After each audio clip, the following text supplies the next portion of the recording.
Hello friends, welcome to my YouTube channel move in educations. तो आज का जो टॉपिक है ग्रोथ एंड डेवलपमेंट है, बुद्धि वृद्धि एवं विकास, यानी सीडीपी चैप्टर्स का है। ये फॉर ऑल टीचिंग एग्ज़ाम्स के थ्रू आता है। सारी टीचिंग एग्ज़ाम्स में, चाहे वो टेट हो, सुपर टेट हो, डीएसएसपी हो, केवीएस हो, एनवीएस हो, जिसमें भी सीडीपी का है चैप्टर, उसमें सीडीपी में ग्रोथ एंड डेवलपमेंट ज़रूर पूछेगा। तो देखते हैं कि क्या है सीडीपी। और हाँ, जो भी बीएड कर रहा है या डीएलएड कर रहा है, उसके बीएड कोर्स में ये ज़रूर होगा। तो देख लेते हैं क्या है ग्रोथ एंड डेवलपमेंट।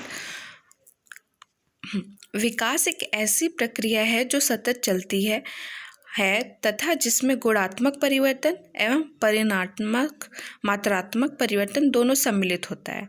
तो यानी कि जो विकास है वो सतत चलती रहती है, यानी कि समझ लीजिए एक तरीके से कि आपका पूरा हर टाइम, अगर जब से बच्चा पैदा हो रहा है, इनफैक्ट वो गर्भ में है यानी पेट में है, तब से लेकर के लास्ट मोमेंट तक, यानी कि लास्ट स्टेज तक वो चलता रहेगा।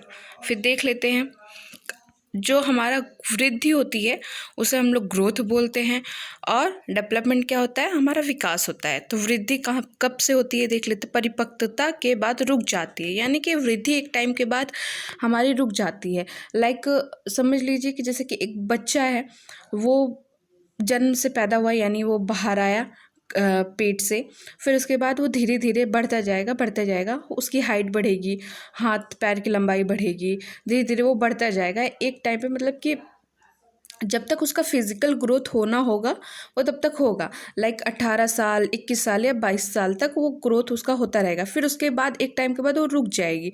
जैसे कि अब हाथ आपका जन्म से मृत्यु तक तो बढ़ेगा नहीं, पैर तो जन्म से मृत्यु तक बढ़ेगा नहीं। एक टाइम के बाद उसका फिजिकल ग्रोथ रुक जाएगा कि हाँ, नाक ऐसी होगा, आइज़ की साइज शेप जो है वैसे ही रहेगा, फेस कितना बड़ा है कितना नहीं है वो ऐसे ही रहेगा, हाथ की लंबाई कितनी होनी चाहिए पैर की। तो एक टाइम के बाद ग्रोथ जो होता है आपका रुक जाता है।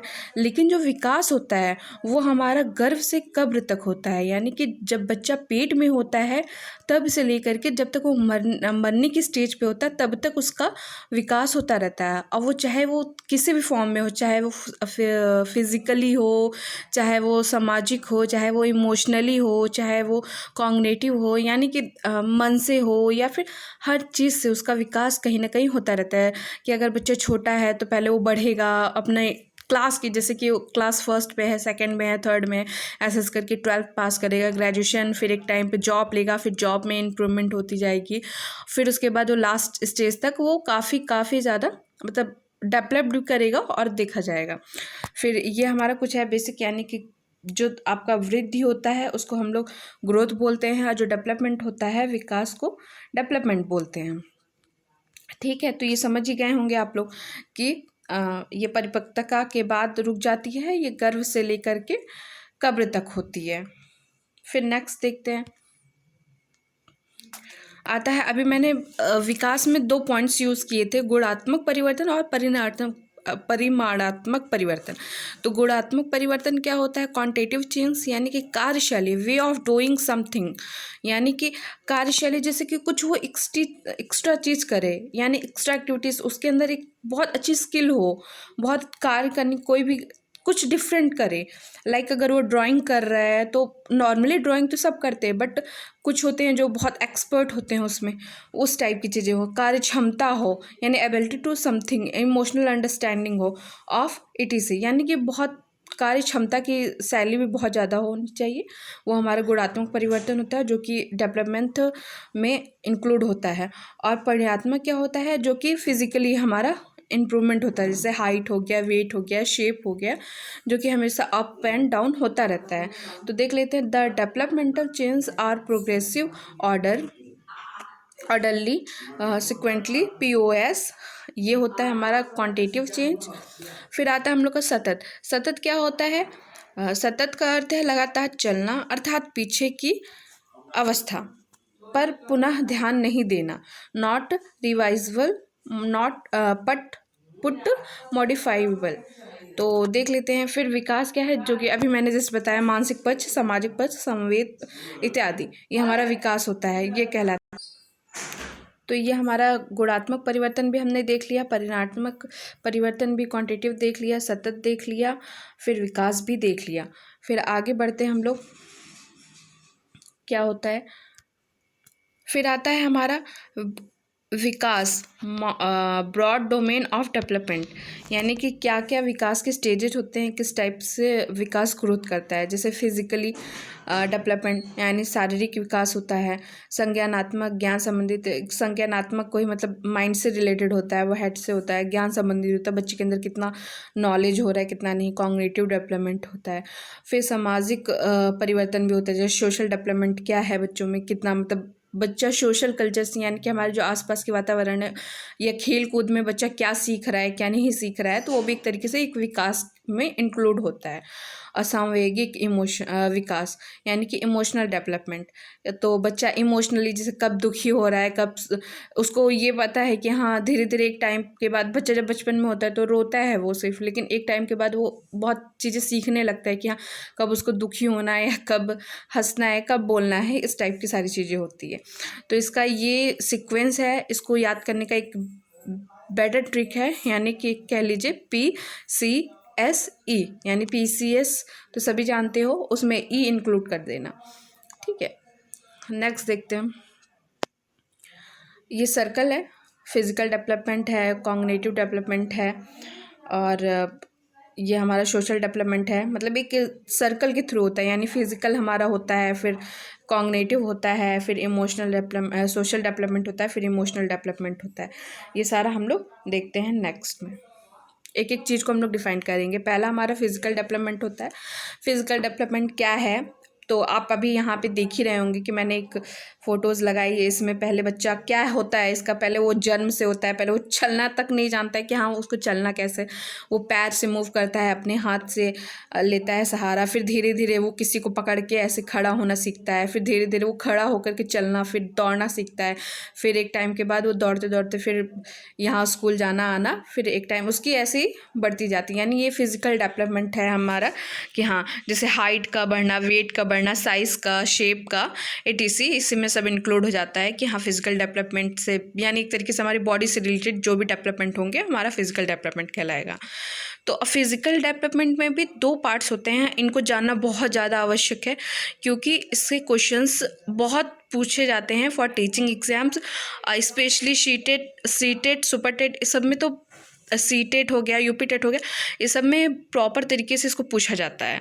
तो ये बहुत ज़्यादा ज़रूरी है जानना कि क्या, हाँ ग्रॉस मोटर क्या होता है, फाइन मोटर क्या होता है, तो इसको हम लोग बहुत बेसिक से बताएंगे। जैसे कि फिजिकल डेवलपमेंट में ही एक मोटर डेवलपमेंट होता है, जैसे इसमें स्पीड होती है, एक्यूरेसी एंड प्रिसेंस, यानी कि हमारा जो मोटर डेवलपमेंट के अंदर हम लोग ये पढ़ेंगे कि हाँ किस किस टाइप के होते हैं। तो गति संबंधित पक्ष जो, यानी कि गति से रिलेटेड जो हम लोग मूव करेंगे उससे रिलेटेड हमारा जो फिजिकल डेवलपमेंट है वो किस टाइप्स के होते हैं, यानी कि हम लोग जो मूवमेंट करते हैं उससे 2 टाइप्स के होते हैं, एक ग्रॉस मोटर स्किल्स, एक फाइन मोटर स्किल्स। ये क्वेश्चंस बहुत अच्छे से पूछा जाता है, प्लीज़ इसको ध्यान से देखिए आप लोग। तो हम लोग देखते हैं ग्रॉस मोटर स्किल क्या होता है, स्थूल गतिक कौशल। इसमें क्या होता है, हमारी जो बड़ी मांसपेशियां होती हैं तो वो इन्वॉल्व होती हैं, लाइक आपका हैंड हो गया, पैर हो गया, बड़ी बड़ी चीज़ जो हम लोग करते हैं, हम लोग जो एक तरीके से कह लीजिए कि जो मूवमेंट करते हैं वो बड़े बड़े आर्म्स से रिलेटेड करते हैं, यानी किसी बाल्टी को उठाना या फिर किसी बकेट को उठाना, या तो ग्रॉस मोटर में हमने अभी जस्ट बताया बड़ी मसल्स का यूज़ होता है, आर्म्स की मसल्स का यूज़ होता है, लेग्स की मसल्स का यूज़ होता है, बेसिकली यही हमारा है ग्रॉस मोटर। फिर आता है हम लोग ग्रॉस मोटर्स की स्किल देख लेते हैं, जैसे घुटनों के बल चलना है ना, और खड़े होकर के चलना, दौड़ना कूदना, यानी वॉकिंग, रनिंग, जंपिंग, जैसे कि इस पिक्चर्स में दिखाया गया है कि ये बच्चा फुटबॉल खेल रहा है अपने दोनों हाथ से, ये बच्ची साइकिल चला रही है, ये बच्चा जंपिंग कर रहा है या फिर क्लाइमेट्स पे चढ़ रहा है, तो पैर हाथ के, अपने हाथ और पैर के दोनों मसल्स का यूज़ कर रहा है। तो बेसिकली हमारा क्रॉस मोटर वो होता है जिसमें बच्चे बड़े आर्म्स का यूज़ करता है। फिर नेक्स्ट देख लेते हैं फाइन मोटर क्या होता है। फाइन मोटर क्या होता है, इसमें क्या होता है, हमारा छोटी छोटी जो मसल्स होती हैं, लाइक आँखों की मांसपेशियाँ, हाथ के मसल्स, यानी कि जो बारीकी से काम होता है, कोई भी डिज़ाइन वगैरह कर रहा है या फिर किसी कपड़े पे हो गया डिज़ाइन, तो उसको बारीकी से किया जाता है, उसमें बहुत ज़्यादा किसकी आवश्यकता पड़ती है।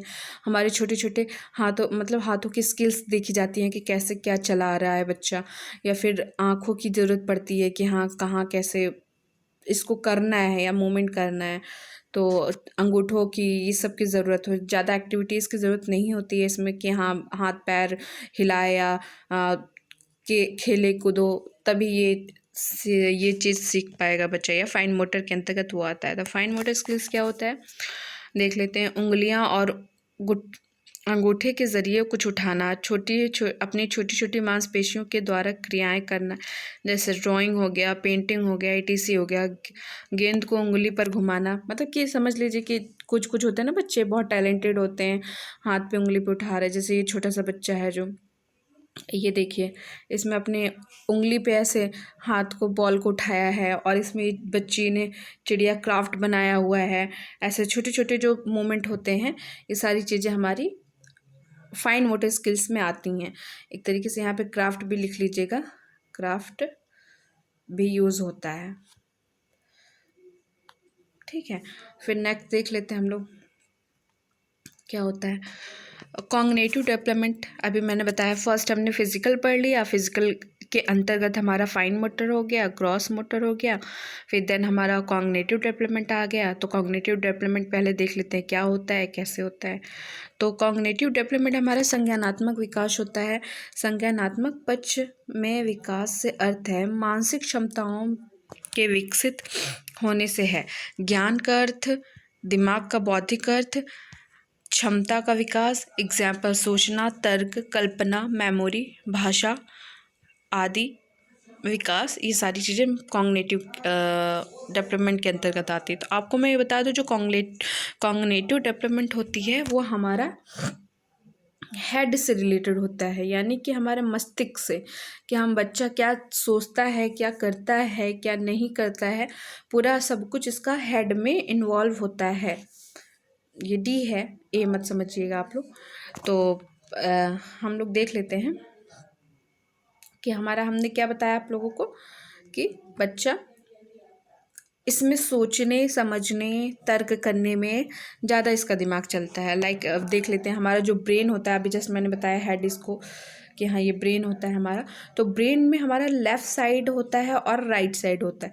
तो जो लेफ़्ट साइड होता है वो लॉजिकली होता है, यानी कि बच्चा अगर लेफ़्ट साइड से वो बहुत तेज़ है तो वो लॉजिकली सोच पाता है। जैसे कि बहुत सारे बच्चे इंटेलिजेंट होते हैं, हर बच्चा एक जैसा नहीं होता है। कोई पढ़ने में बहुत तेज़ होता है, कोई क्रिएटिव माइंड होता है, कोई एक होता है ना शैतानियाँ करता है। जैसे बैक बेंचर्स होते हैं, वो लोग मतलब पढ़ते कम हैं लेकिन बहुत ज़्यादा शैतानियाँ करते हैं। एक तरीके से कह लीजिए कि क्रिएटिविटी वो लोग की माइंड होती है। तो जो लॉजिकली वाले लेफ़्ट ब्रेन, अगर जो बच्चा पढ़ने में बहुत अच्छा है तो उसके लेफ़्ट ब्रेन का अगर वो सिंबल हो, तो वो लेफ़्ट ब्रेन में हमारा साइंस होता है, मैथ्स होता है, लैंग्वेज होता है, जिसमें कि लॉजिकली वाली चीज़ें ऐड ऑन होती हैं। यानी कि बच्चे के लेफ़्ट ब्रेन में हमेशा लॉजिक वाली चीज़ें रहती हैं। और राइट ब्रेन में क्या होता है, वो बच्चा बहुत क्रिएटिव माइंड का होता है, जैसे म्यूज़िक हो गया, ड्राइंग हो गया और डांस हो गया। इस टाइप की चीज़ें ये बहुत क्रिएटिव बनाती है बच्चे को, हाँ कि ये आपका ये राइट ब्रेन में होता है। क्रिएटिव माइंड वाले बच्चे राइट ब्रेन के ज़्यादा आधारित होते हैं, या राइट ब्रेन में सब कुछ उनके होता है। तो इस पिक्चर्स में भी ये दिखाया गया है कि देख लीजिए क्या है, कैसे है बच्चा, कैसे हंसी खुशी है, इधर साइड उसका वो है, इधर साइड वो है। फिर नेक्स्ट देख लेते हैं। आई होप कि आप लोगों को समझ में आ रहा होगा। प्लीज़ अगर नहीं समझ में आए, प्लीज़ वी लोग कमेंट कि हाँ ये सारी चीज़ें नहीं समझ में आ रही है, और आप लोग जिस पे बोलोगे उस पर मैं कंटेंट तैयार करके बना सकती हूँ फॉर टीचिंग एग्जाम्स। फिर नेक्स्ट देख लेते हैं हम लोग सोशल डेवलपमेंट, यानी कि सामाजिक विकास। क्या होता है सोशल डेवलपमेंट? आई होप सब लोग इस नाम से तो अवगत होंगे ही कि हाँ क्या बोलना चाह रहा है, सोशल डेवलपमेंट हमारा क्या है। तो देख लेते हैं हम लोग सोशल डेवलपमेंट क्या है। यह होता है समाज के अंतर्गत निहित नियमों का अनुपालन करना, मोरल दूसरी स्लाइड खुल गई थी। समाज के अंतर्गत निहित नियमों का अनुपालन करना मोरल डेवलपमेंट से संबंधित है। डेवलपमेंट से संबंधित है कि देख लेते हैं कि समाज में जो भी बच्चा एक्स्ट्रा एक्टिविटी करता है या सीखता है या फिर कुछ भी हो, वो समाज से रिलेटेड होता है। वो एक डेवलपमेंट का पार्ट होता है कि हाँ, बच्चा क्या समाज से सीख रहा है, क्या नहीं सीख रहा है। अगर बच्चा किसी के साथ खेलने जा रहा है तो वहाँ पे कैसी आदतें सीख रहा है, कैसी नहीं। बहुत सारी ऐसी इसको कह लीजिए आप मोरल डेवलपमेंट्स भी होता है कि बच्चा वहाँ पे जाता है, उसके मन में अंदर आता है कि नहीं, हाँ, इसकी हेल्प करनी चाहिए। या फिर ये है, मान लीजिए कि कोई डॉग है तो उसको डॉग से ही उसने जा कर के बिस्किट खिला दिया, या फिर एक तरीके से ये फिज़िकल डेवलपमेंट है, या फिर फिज़िकल नहीं, सॉरी, मोरल डेवलपमेंट है कि और फिर देखते हैं next, the process of learning, adopting and installing the values, norms, and social improvement ways of behavior is known as socialization. Socialization is a lifelong process starting from infancy to death. इसमें जो ये last वाला है, इन्फेंशियस to death, ये बहुत ज़्यादा important है। ये क्वेश्चंस आता है, इसको बहुत ध्यान से आप लोग देख लीजिए, IMP लगा लीजिए कि ये जो हमारा जो सोशलाइजेशन होता है, यानी कि जो सोशलाइजेशन, बेसिकली सोशल डेवलपमेंट को ही सोशलाइजेशन भी बोला जाता है, सामाजिकरण भी, कि हाँ, समाज में बच्चा क्या सीखता है, क्या नहीं सीखता है, और कहाँ से कब तक सीखता है।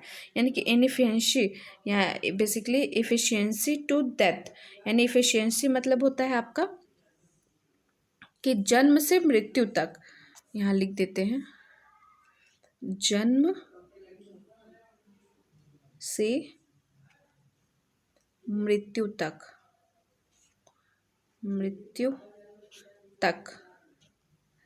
यानी कि बच्चा जन्म से मृत्यु तक कितना भी कह लीजिए, अगर बच्चा जन्म से बचपन में है तो बच्चे को बहुत सारी चीज़ें बच्चा सीखता है अपने मम्मी पापा की, हाँ, कि वो कैसे बोल रहे हैं, कैसे चल रहे हैं, कैसे खा रहे हैं, कैसे पी रहे हैं, तो देख कर के बहुत सारी चीज़ें नकल करता है। तो वो हमारा एक तरीके से सोशलाइजेशन कहलाएगा या सोशल डेवलपमेंट कहलाएगा कि ये सारी चीज़ें। और बच्चा अपने जैसे फ्रेंड्स में बैठता है, खेलता है, कूदता है, जैसे कि इसमें बहुत सारे बच्चे बैठे हुए हैं, तो ये लोग कुछ ना कुछ आपस में कुछ ना कुछ सीख ही रहे होंगे। तो ये हमारा सोशल डेवलपमेंट कहलाता है। इसमें इसी को सोशलाइजेशन भी बोला जाता है। और ये याद रखिएगा कि इसका जो रेट होता है, यानी कि जो कब से सीखने की होती है, एफिशिएंसी टू डेथ, यानी जन्म से मृत्यु तक होता है, ना कि गर्भ से, यानी कि वो वॉर्म टू डेथ होता है। तो वो जन्म से आप नहीं लिखेंगे क्योंकि बच्चा पेट में रह करके सोशल नहीं हो सकता है, हाँ। तो इसलिए आप एफिशिएंसी टू डेप्थ का, अभी हम लोग development of stages of development पढ़ेंगे, तो इसमें एफिशिएंसी वाला बहुत अच्छे से कॉन्सेप्ट क्लियर करेंगे कि हाँ, क्या कैसे होता है।